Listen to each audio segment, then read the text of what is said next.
Welcome to Inside the Box. So, in our previous episode when we reviewed the Star Wars CCG, we briefly touched on the Star Wars Living Card Game by Fantasy Flight. And today we'd like to expand upon our assessment of that further. So we're going to get into some of the mechanics of the game, what makes it unique, and whether it's good or bad.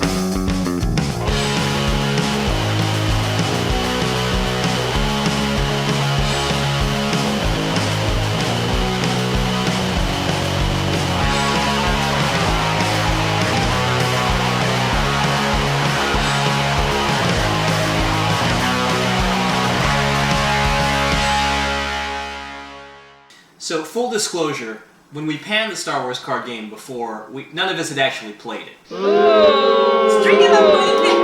Now, we had read the rules, we had watched video playthroughs, so we thought we had a pretty good idea of what the game was about, and it didn't seem like something worth spending $40 on. However, it did seem like something that was maybe worth trading a few sexual favors for, so we went ahead and picked up a copy. So today we're going to look at 4 specific mechanics of the game that we thought were interesting, and whether they were good ideas or bad ideas. Focusing is this game's version of tapping. When a card is used to provide resources or attack, it receives focus tokens. During a player's refresh phase, a focus token is removed from each card. What's interesting about this mechanic is that a card can be focused multiple times, making it unusable for several turns. Okay, so how do we feel about this mechanic? Oh, really? Okay. Yeah, I actually liked it. I liked that it forced you to plan ahead, to think ahead a couple turns, and there was sort of it was a risk to multiple focus something, not knowing what was going to happen. Yeah, it definitely was a risk. I feel like regular tapping, though, is still fine for a game like this, or having one focus token being the maximum, because you already have to make a decision on this turn, and then on your opponent's turn they can deploy something completely new that you didn't expect, and engage in conflict with it in that same turn. So you're already kind of don't have time to prepare anyway. Right. If you put more than one focus token, now your opponent gets to do that, and then on the next turn you still can't react to it, so you have to wait another turn. And I think that at that point it just becomes too punishing, where you're locked into a poor decision that you made with completely different information 2 turns ago before you can react to it. And the pace of the game is too quick. It doesn't match that, so you just wind up feeling bad about it. Right, I see that, yeah. Edge battles are the core of the game's combat system. Players alternate playing cards from their hand face down until they both pass. The player who played more force icons wins the edge battle, allowing them to strike first and increasing the combat values of some of their units. Okay, so how do we feel about this mechanic? Okay. Yeah, I thought it was a lot of fun. It's kind of forces you to try to outguess your opponent, figure out what they're going to do. It's like a bidding mechanic in a way. Mm-hmm. Yeah. You get to basically, if you want to, you can throw all of your resources into something, and if the one battle is really important to you, you can just try to gamble it all, do a Hail Mary, just long shot. We're going to try to win this one. And I think that creates a very good dynamic where to you some battles are important, some are not so important, and so you can plan accordingly and commit resources accordingly. Right, and then when there is a very important battle, it does feel really dramatic when you've both thrown your entire hands down and you don't know what's going to happen. At the end of a player's turn, they have the option of committing units to the force struggle. The winner of the force struggle flips the balance of the force token to the appropriate side and gains a special advantage. Characters committed to the force receive an additional focus token when striking in combat. Okay, so what did we think of this one? Bad fucking idea. Yeah. Okay. This just felt like a mechanic that was tacked on. It didn't really thematically feel like anything was happening. It was just kind of number crunching. I think the first character I committed to the Force was an interrogation droid. Yeah. And what was that doing? you committed the Devastator at some point. Yes, my Star Destroyer, the Devastator, was very committed to his beliefs in the Force. You don't fuck with a starship's beliefs in the Force, not one this big. You know, it's one of the major tenets of the Empire's freedom of starship religion. So yeah, I mean, I think in a different game or a different context, the idea of like characters doing stuff behind the scenes, like maybe politically or something like that, it could have been cool, but yeah. I didn't like it in this game. Yeah. Each side of the Force has its own victory condition.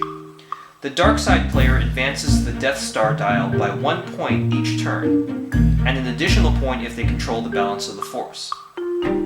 When the dial reaches 12, the dark side player wins. The light side player must damage the dark side's objective cards, either by striking with their units or controlling the balance of the Force. If 3 dark side objectives are destroyed, the light side player wins. Okay, so what did we each think about this mechanic?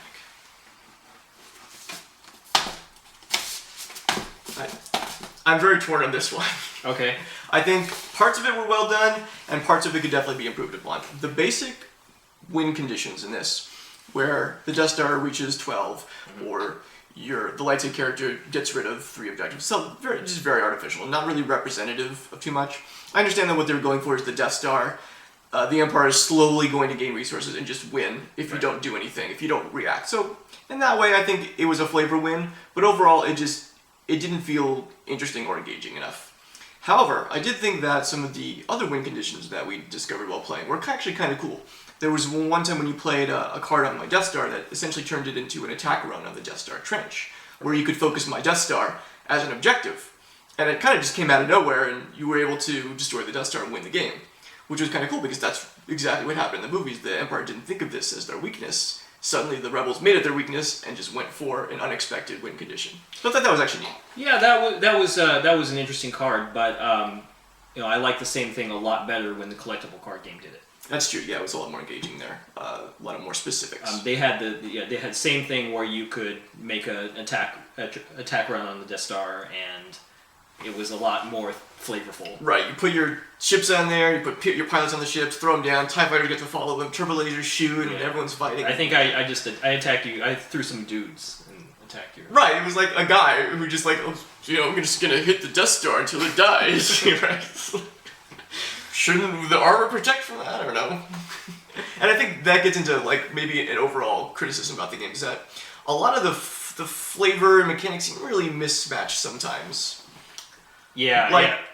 Just overall, yeah, it doesn't really feel as thematic as it should. I remember one time I threw an X-Wing at one of your objectives, and you blocked with Darth Vader. Like, he just punched that X-Wing at the damn sky. You know? Maybe he did.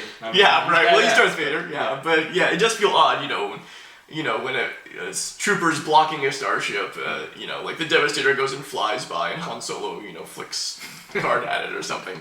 And can I just tell you one thing that just really bugged me about this?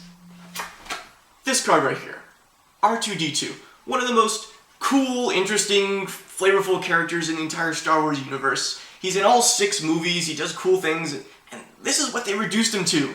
He's a land. You put him down for free and he gives you resources. That's it. The Star Wars CCG had like 5 different cards for R2 that all did various cool things and made your starships better and let you draw a choice of destinies. It's very utility. And this is just, it's nothing. It's not interesting at all. So, overall, what did you think about the game? The game was not engaging enough. The Star Wars universe is such a big, flavorful place, and playing this game felt like we were playing a deck of regular cards that had Star Wars pictures on it. Right. It didn't feel like the game mechanics really brought out a storyline. It didn't connect you with anything that was going on. I just felt like this is a game, and we skinned it with Star Wars. Right, which is the impression that I got after looking at the rules, and why we initially said that the game sucked. And I think we'll stand by that. Yeah, I think we definitely will stand by that. So, join us next time as we continue to delve deeply inside the box.